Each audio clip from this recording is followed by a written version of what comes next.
Welcome to another deep dive. Today we're going to be looking at a story that's been making waves internationally.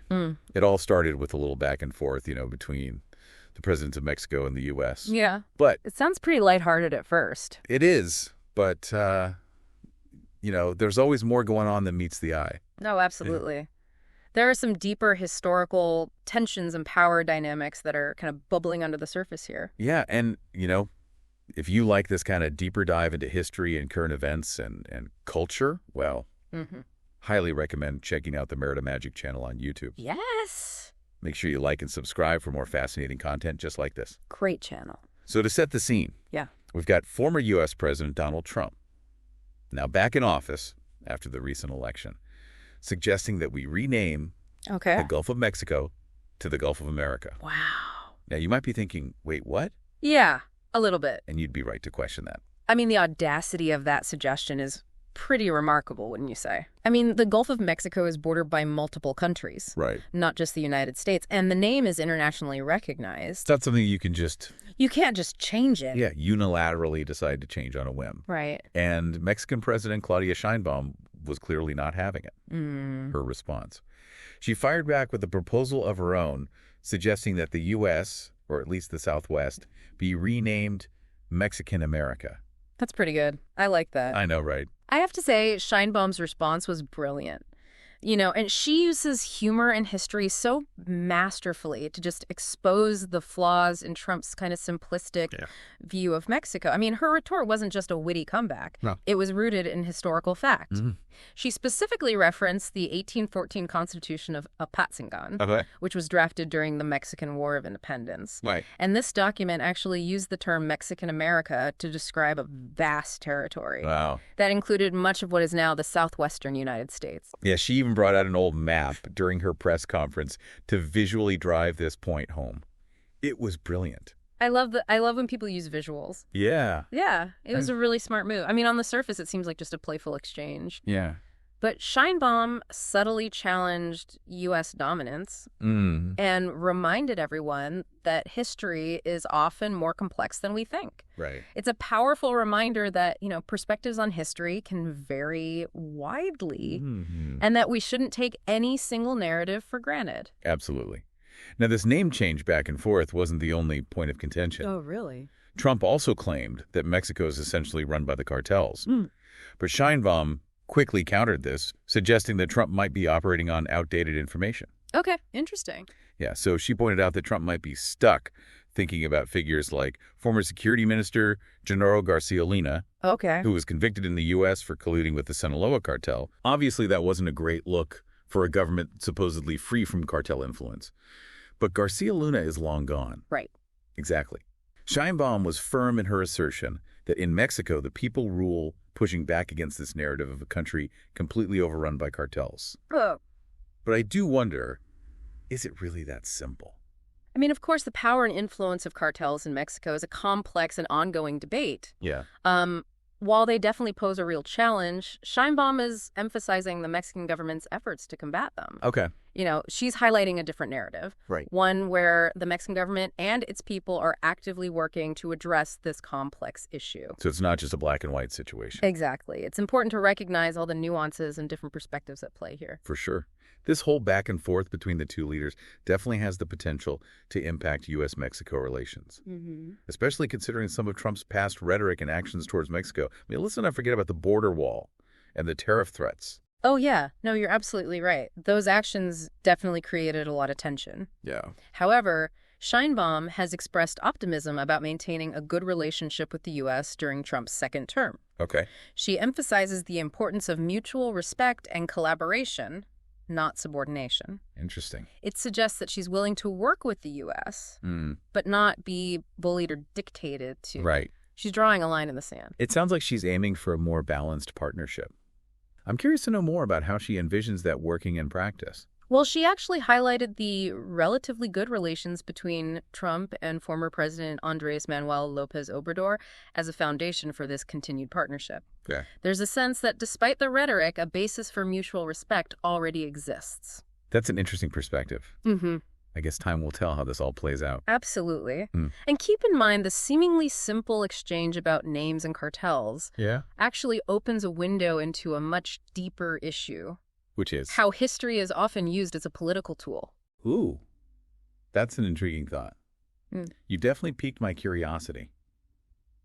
Tell me more about that. Well, think about it this way. Sheinbaum's use of Mexican America isn't just a clever comeback.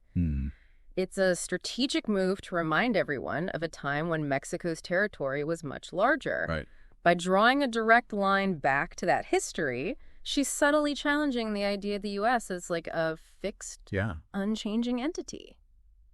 That's a really powerful point. Yeah. It makes you wonder, what if we could rename geographical features in countries based on, like, historical claims or cultural influence? Right. I mean, the map of the world could look completely different. It's a thought-provoking idea, isn't it? Yeah. But it also opens up a whole can of worms, you know? Right. Who gets to decide which historical claims are valid? How do you balance competing narratives? That gets complicated. It really does. It highlights this complex relationship between history and power and identity. Absolutely. But before we get too lost in hypothetical world maps, let's bring this back to the present and the implications for U.S.-Mexico relations. Okay. We've already touched on some of the tensions stemming from Trump's past policies like the border wall and tariffs. But what does this recent exchange tell us about the potential for future conflict or cooperation? That's the key question, and I think it's important to remember that Trump has a history of making inflammatory statements about Mexico. Yeah. And his policies have often been seen as hostile toward the country. Right. So Sheinbaum's response can be seen as a way of pushing back against this narrative and asserting Mexico's sovereignty. So she's not just playing defense. No, not at all. She's using this opportunity to redefine the relationship on her own terms. Exactly. And I think that's what makes this exchange so fascinating. It's not just a war of words. It's a clash of perspectives, a reflection of the complex power dynamics between these two nations. Right. And Sheinbaum is demonstrating that Mexico is not simply a passive bystander in this relationship. They have their own history, their own interests, and they're not afraid to defend them. It's almost like she's saying, hey, we're here, we're a force to be reckoned with. Yeah. And you need to treat us with respect. That's a great way to put it. Yeah. And I think that message resonates not just with the Mexican government, but with many people in Mexico who are tired of being treated as less than equal partners. For sure. And now, before we go any further, I want to take a moment to remind our listeners about a fantastic resource for anyone interested in exploring Mexican history, culture, and current events in even greater depth. Yes. The Merida Magic YouTube channel. Please do. You guys do an amazing job of breaking down complex topics in a way that's both informative and engaging. Thank you. We really appreciate that. Well, you're certainly doing a fantastic job of it. Yeah. For our listeners, be sure to check out Merida Magic on YouTube and subscribe to their channel. You won't be disappointed. Thanks for the shout out. Now let's dive back into this fascinating exchange between Trump and Sheinbaum. You mentioned earlier that Sheinbaum's response was both witty and thought-provoking. Can you elaborate on that? Sure. I think it's a testament to her leadership that she was able to respond to Trump in such a clever and effective way. She didn't just react emotionally or defensively. Right. She engaged with his comments on an intellectual and historical level. Yeah. Using humor and historical knowledge to a powerful political point. It seems like she's really skilled at navigating these complex political waters. But I do wonder, is it realistic to think that mutual respect alone can solve the deep-rooted issues between the U.S. and Mexico? I mean, there's a long history of conflict and mistrust to overcome. That's a valid point. And while I admire Sheinbaum's optimism, it's true that Trump's history suggests he might not be genuinely open to collaboration on an equal footing. Actions speak louder than words, and we'll have to wait and see if his administration's policies actually reflect a commitment to mutual respect. So we're left with a lot of uncertainty about what the future holds for U.S.-Mexico relations. Absolutely. But one thing is clear.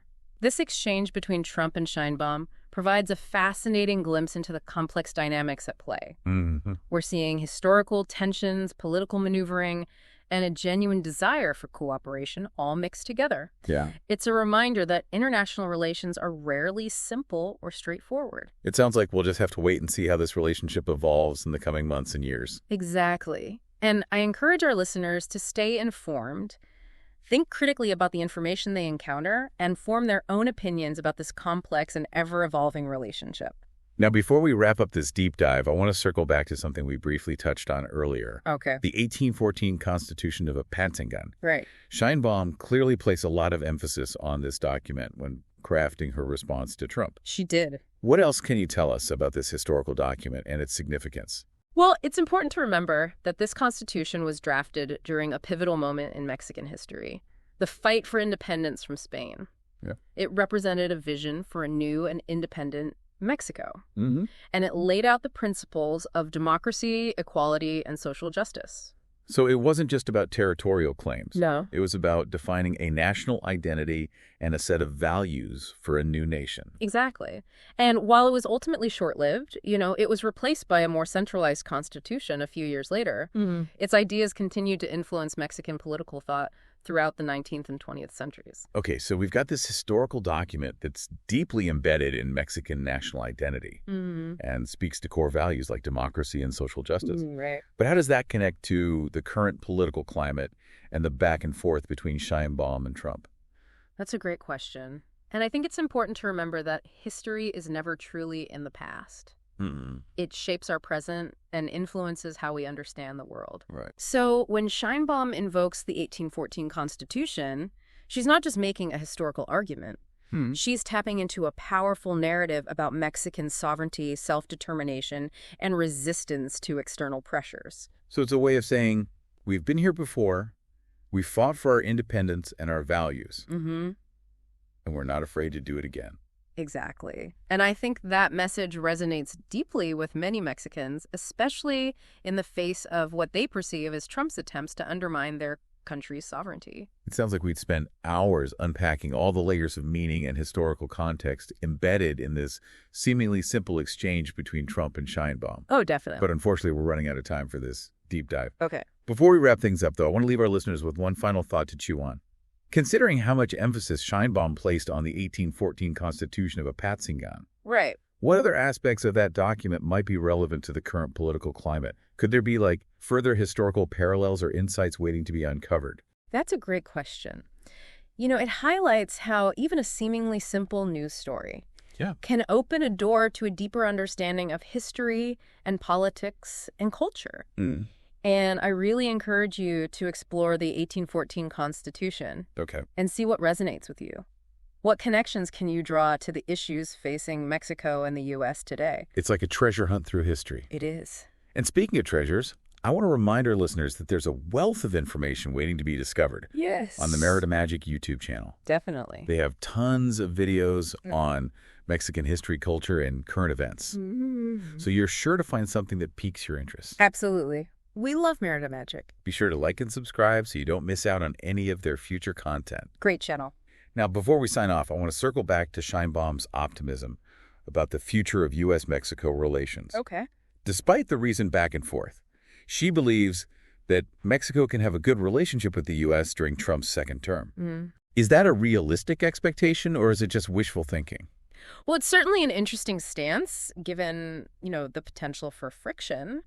But she seems to be approaching this with a sense of cautious optimism. Okay.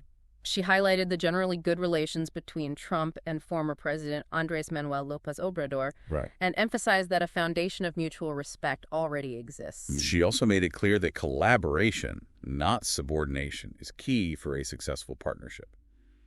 I think that's a message a lot of people both in Mexico and the U.S. can get behind. Absolutely.